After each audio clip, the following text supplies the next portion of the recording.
وزیر اعظم محمد شہباز شریف کی صدارت میں وفاقی کابینہ کا اجلاس ہوا، جس میں وفاقی کابینہ کو IMF کے ساتھ $3 ارب کے معاہدے کے خد و خال پر بریفنگ دی گئی۔ وفاقی کابینہ نے وزارت برائے وفاقی تعلیم و پیشہ ورانہ تربیت کی سفارش پر ہائر ایجوکیشن کمیشن، وفاقی اردو یونیورسٹی برائے آرٹس، سائنس اور ٹیکنالوجی ترمیمی بل اور national commission for human development ordinance 2002 میں بھی ترمیم کی منظوری دے دی۔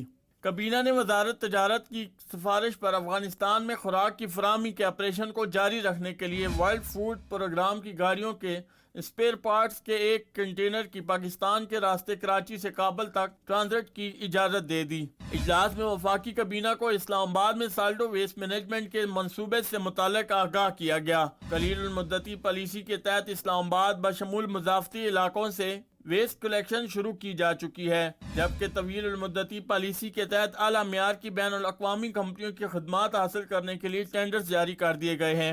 وزیر اعظم نے اسلام آباد میں اسپتالوں کے فضلے کو تلف کرنے کے لیے موجود انسینیٹرز کی تفصیلات طلب کر لیں۔ وزیر اعظم نے ہدایت کی کہ اسلام آباد میں سالڈو ویسٹ مینجمنٹ پلان میں اسپتالوں کے مہلک اور زہریلے فضلے کو تلف کرنے کے لیے تجربہ کار کمپنیوں کا علیحدہ سے ذمہ داری سونپی جائے۔ کابینہ نے ICT کے لیے سالڈو ویسٹ مینجمنٹ بل کو کمیٹی برائے لیجسلیٹو کیسز میں بھیجنے کی اصولی منظوری دے دی۔ وفاقی کابینہ نے پرائیویٹ سیکورٹی سروسز ریگولیٹری بل 2023 کو CCLC میں بھیجنے کی بھی منظوری دی۔ اس بل کے تحت سیکورٹی کے نظام کی باضابطہ نگرانی کے لیے private security services regulatory authority قائم کی جائے گی۔ وفاقی کابینہ نے پاکستان لینڈ پورٹ اتھارٹی قائم کرنے کے لیے قانون سازی کی بھی منظوری دی، تاہم ہدایت کی کہ وزارت